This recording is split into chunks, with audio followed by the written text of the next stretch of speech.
Joining me from Taiwan is Zhong Xiangyu, a political commentator and researcher who is from Taiwan and also lived in the United States. So Xiangyu, welcome. Hello, thanks for having me on, Jingjing. But Xiangyu, let me go to you first, because you recently returned to Taiwan from the United States. So can you tell us what's the mood in Taiwan? How do people in Taiwan feel about this US provocations? So remember last year when Nancy Pelosi visited Taiwan, a lot of the pro-DPP media. So DPP is the Democratic Progressive Party, which is the current ruling party of Taiwan. They were like, oh, this is a great landslide victory. This will secure our victory in the November midterms. But as we saw in November, the DPP suffered great losses. And recently, I think from what I've seen, with the exception of pro-DPP mainstream media and so-called liberal so-called intellectuals, the vast majority of people here are displeased with these visits by U.S. officials and these increased provocations.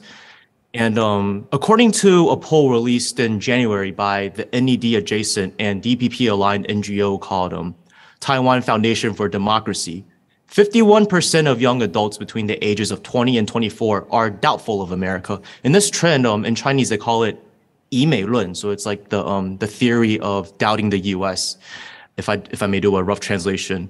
And this may be attributed to the possibility of a war in the future. 38% of people all across the board, of all ages, according to the same poll, believe the actions taken by the United States are gradually pushing Taiwan into war. And although 38% is not the majority, it is significant because this figure has increased from the past. So these attitudes are changing. And I must point out that the Taiwan Foundation for Democracy is by no means anti-US, yet according to them, they believe these doubtful attitudes towards the US will only increase in the near future. Meanwhile, supporters of the DPP and Taiwan separatists are attacking these attitudes. They're getting desperate. They're attacking these attitudes of doubt online in droves and are continuing to defend the actions of the US. So from this reaction, we can see that the ideas that are not in line with US interests are becoming more popular in Taiwan. And with the exception of more hardline supporters of the DPP, the general public is increasingly questioning the motives of the U.S. So they're desperately trying to suppress these things, but they can't change the fact that many people see clearly that the U.S. is trying to use the people on Taiwan to fight mainland China on behalf of the U.S. government and are becoming increasingly impatient with the DPP for playing along, all while neglecting the people's livelihood. Thank you. Well, very interesting. Good to know, because good to hear from someone who is actually on the ground and know what's happening in Taiwan, because that's different from what we hear from the Western mainstream media. So a leaked memo from a US four-star general said his gut told him that the US would be at war with China in 2025. The person who said it is US four-star Air Force General Mike Minihan. He warned his troops, "My gut tells me we will fight in 2025. The Pentagon says that Minihan's comments are not representative of the department's view on China, but it looks like the Republican chair of the House Foreign Affairs Committee, Michael McCaul, seems to agree with this statement. This is what he said to Minihan's statement. "I hope he's wrong as well. I think he's right, though, unfortunately." Brian, I will go to you, because how do you make the U.S. general's statement that he believed his gut feeling told him that China and the U.S. will be at war over the Taiwan region in 2025? Well, this is an interesting comment, and it's interesting the way the Western media has tried to interpret it. They tried to make it out as if China is the one rushing to war with the United States, and it'll leave the United States with no choice but to fight China thousands of miles away from America's own territory, its own shores, over Taiwan. Now, what's interesting is if people go to the U.S. State Department's official website right now, it will say on their website that they don't promote or support Taiwan independence. So they make it very clear that everything that was in that video introduction about Taiwan being part of China and how the vast majority of the world recognizes this is a fact. And it's interesting how the Western media, in a very concerted way, just as you say, they play these word games to lead audiences into believing that somehow Taiwan is an independent country in one way or the other, and that China is bullying it. So this creates the impression in people's minds somehow that China is bullying Taiwan and the US will have no choice but to go to war with China over Taiwan. But the reality is the US is in a rush to go to war with China. It's the other way around. It's always projection, because the gap between China and the US militarily and economically is closing. And by 2025, 2030, somewhere in there, the window will not only have completely closed, but the disparity will begin to grow, but in China's favor. So the US feels they need to wage a arms conflict with China now when they still have a small chance of somehow achieving or advancing their geopolitical objectives, because once that window of opportunity closes, there will be no hope for the US to do it from that point on. So it's actually the US rushing to war with China by 2025. That's what they mean. It sounds a lot like they are preparing the public in the United States and also preparing their troops that, hey, just a heads up that we're going to go to war with China in 2025. So if it happens, don't be surprised.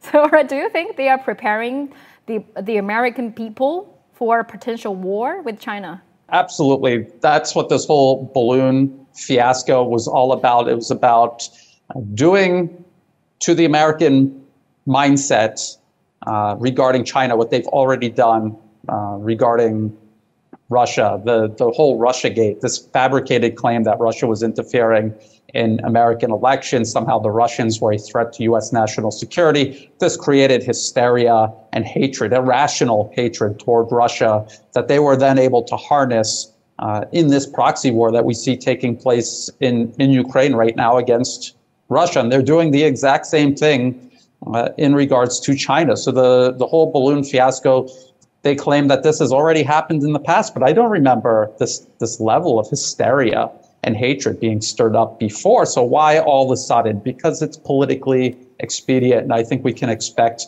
much more of this to come. And unfortunately, when it comes to China, the American public is much more inclined to hate China because Chinese people look different. They have a different language. It seems very alien to the average American who's poorly informed about the rest of the world. And it just makes it that much easier for the establishment to take advantage of that ignorance and kind of push it in the direction toward hatred. I have a very bad feeling about how this is all going to go.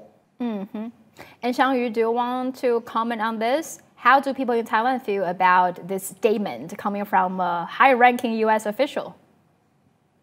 I saw a comment on the other day on the internet, not just one comment, many of them saying, "Oh, it sounds like he's planning it, not just feeling it, or not maybe not him as an individual, but that he's basically saying that there are forces out there that are actually planning this scenario for this to happen." And I think when it comes to a war situation in Taiwan, many people over here feel that the capture of the island by the PLA is very easy. And this is what the RAND Corporation thinks, according to the military experts they've consulted. But many people here think that such a scenario would simply be an operation to remove the current leadership, and thus a military situation wouldn't have too great of an impact on the people. And there are even people now joking how it'll be, in Chinese they call it 早上攻台小换证. So it's like in the morning, Taiwan will be attacked, and by the afternoon, we'll all be lining up to get new ID cards under a new administration. The United States expands its presence in Southeast Asia with access to more bases in the Philippines. The newly announced deal will give the U.S. access to 4 more locations under an enhanced defense cooperation agreement dating to 2014, allowing the U.S. to rotate troops to a total of 9 bases throughout the Philippines. The U.S. Marine Corps also opened a new base on Guam last week. It will be home to about 5,000 Marines and will serve as a strategic hub for the United States in the Pacific region. The location known as Camp Blast is the first new Marine base in 70 years, and one day is expected to host 5,000 Marines. So this increased access to military bases in the Philippines would potentially place U.S. armed forces fewer than 200 miles south of the Taiwan Islands. This increased military presence in the region is apparently trying to encircle China and counter China. So it's pretty hilarious. They were freaking out about a weather balloon flying over the sky while they have 800 million, that's a huge number. Well, they have 800 military bases across the world. And they're still increasing that military presence in the region. And they are freaking out over a weather balloon? Really? So what's your analysis on this situation? How dangerous it is for the Pacific region?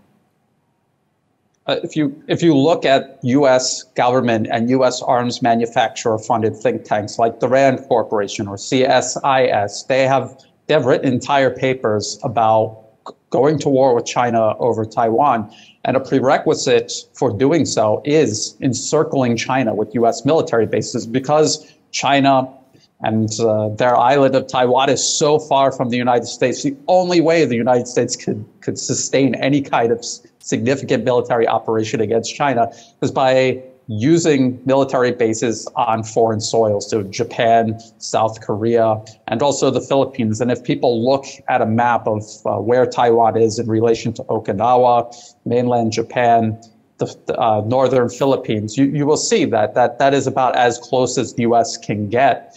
And they know that they need to get as close as possible for this to even be remotely feasible. And this is what they're doing. They're taking steps specifically to prepare for a war with China. This represents a very blatant threat to Chinese national security. And if it was the other way around, if it was China thousands of miles from its own shores, building military bases all around the United States wouldn't tolerate it for a minute. We remember the Cuban Missile Crisis. That was the exact same concept. The U.S. did not want the Soviet Union getting that close to the territory of the United States. And then they almost went to war over it. So the U.S. is doing this. And then as China reacts, investing in its military, because it is obviously being threatened by the U.S., who has carried out serial acts of aggression, wars of aggression, just in the 21st century alone.